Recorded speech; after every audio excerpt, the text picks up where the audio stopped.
She was on her knees, tears streaming down her face, her voice trembling as she begged, "Please, just come back. I made a mistake. A year ago, I caught her cheating and walked away without a single word. No explanations, just silence. And now, here she was, broken, desperate, reaching out for a man who no longer existed. The man she betrayed was gone. In his place stood someone who had already moved on. She wanted forgiveness, but what she really wanted was the life she destroyed, and I wasn't going to give it back. We met in the most ordinary way, through mutual friends at a small gathering.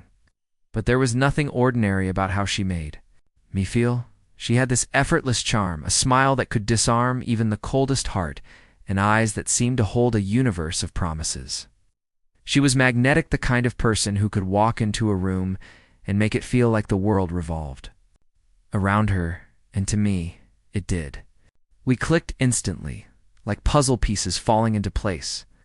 Conversations flowed easily, laughter came naturally, and before I knew it, she wasn't just part of my life, she was my life. We'd spent hours talking about everything and nothing. From our childhood dreams to the places we wanted to travel. It felt like fate, like the universe had written our story long before we met. Our relationship felt like a dream. We traveled together, created memories in every corner of the world, from spontaneous road trips to quiet nights under the stars.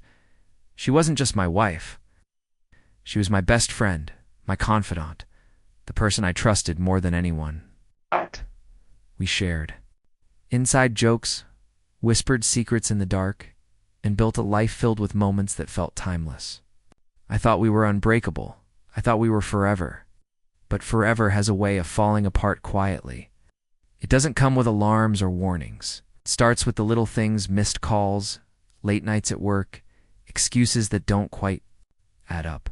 I noticed the changes: the way her laughter felt hollow, the way her hugs grew colder, the way she'd smile at her phone and then quickly lock it when I entered the room. But I brushed it off. I told myself it was stress, work, pressure, anything.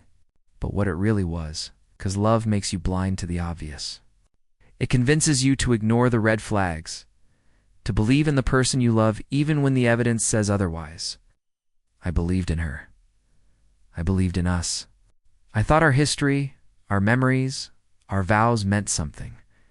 Looking back now, I realize I wasn't holding on to her, was holding on to the idea of her.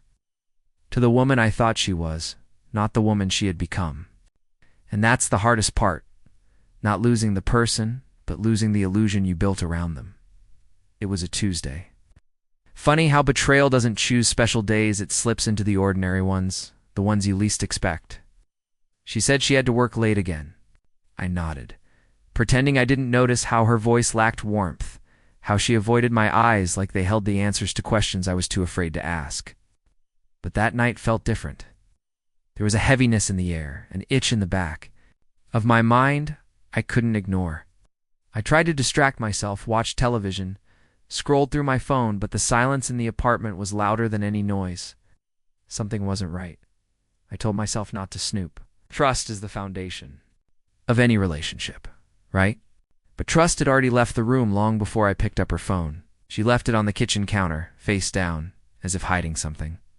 My heart raced as I picked it up, hands trembling, stomach twisted in knots. It was unlocked. Maybe she didn't care if I saw, or maybe she thought I never would. The first message hit me like a punch to the chest. I miss you already. Last night was amazing. My breath caught. My fingers scrolled, but it felt like someone else was holding the phone. Someone detached from the life unraveling in front of them. Photos, flirty texts, plans for the week and weekends. She told me she was visiting her sister, working late or too tired to go out. I felt the room spin, my chest tightening with every word, every detail of the life she had carefully hidden from me. But the worst part wasn't the betrayal, it was the realization that she had been living this double life while I was busy planning our future, believing in us. I didn't confront her. I didn't yell or demand answers. What was the point? No explanation could undo what I'd seen. I quietly put the phone down, walked to our bedroom, and packed a small bag, just the essentials. No photos, no keepsakes. I left my wedding ring on the nightstand, right next to the phone that had betrayed me. She came home hours later, probably, expecting to find me asleep, but I was already gone. No note. Goodbye. Just an empty space where I used to be. And in that silence, I left her with something louder than any words I could have said. My absence, walking away, was easy. It was the silence afterward that nearly broke me. I moved to a small apartment in a city where no one knew me. A place. Without memories, without echoes of laughter that once filled the spaces we shared. The walls were bare, just like my heart stripped of everything familiar.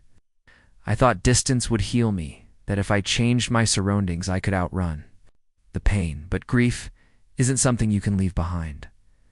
It packs itself neatly into your mind, following you wherever you go. The first few weeks were a blur. I went through the motions. Wake up. Work. Sleep, repeating the cycle like it was enough to erase her from my thoughts.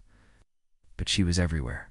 In the songs on the radio, in the smell of coffee we used to drink together, the shadow of every woman who passed me on the street. It wasn't her I missed, though. It was the life I thought we had. I kept expecting my phone to ring, expecting her to realize what she'd lost. But there was nothing. No calls, no texts. Just emptiness. And that hurt more than I was willing to admit, because for a long time, I thought maybe I wasn't the only one hurting. But life has a way of moving on, even when you're stuck. I found new routines, new places, new people.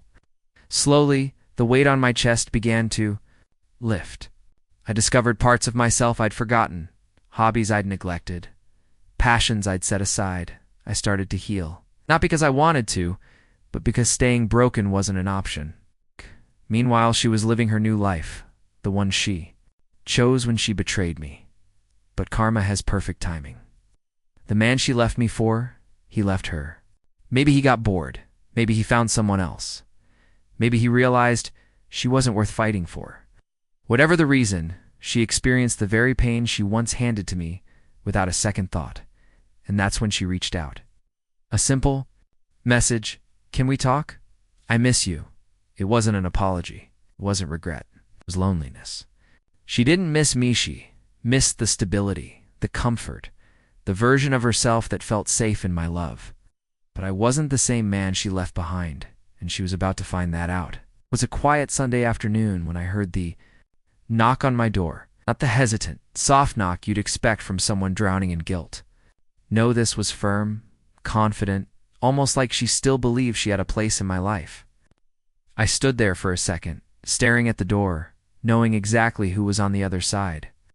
And when I opened it, there she was, the woman who shattered my world, standing in front of me with the same face, but not the same power. She looked different. Not older, not worn by time, but hollow, like life had drained something out of her. The sparkle in her eyes was gone, replaced by something I recognized immediately: emptiness. It was the same emptiness she left me with, one I'd carried like a shadow for months after she was gone. She gave me a weak smile, like we were old friends, catching up after a long time. "Hey, can we talk?" she asked softly, her voice carrying more hesitation than her knock did. Without a word, I stepped aside and let her in, not because I owed her anything, but because I wanted to see what story she'd tell herself this time. She sat on the edge of the couch, fidgeting with her hands like she was trying to hold herself together. "I've been thinking about you," she began, her voice trembling just enough to seem genuine. "I made a mistake. I thought I was happy, but I wasn't. Not really." I didn't say anything, just stood there, arms crossed, leaning against the wall, the same posture I had the night I realized I'd lost her. Only this time I wasn't the broken one. She kept talking, her words spilling out like rehearsed lines. She told me about how things didn't work out with him, the man she thought was better than me. She didn't call him her affair partner, of course. She used vague words like mistake and bad decisions, trying to soften the truth. Knew exactly what happened. She left me because she thought the grass was greener, and when it turned out to be nothing but weeds. She remembered the comfort of the home she'd burned to the ground. Her voice cracked, and tears began to roll down her face. She got down on her knees, her hands clutching mine as if holding on to the life she'd thrown away.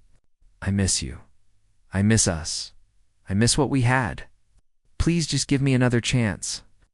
I looked down at her, this woman who once held my heart in the palm of her hand now kneeling, begging for the thing she discarded without a second thought.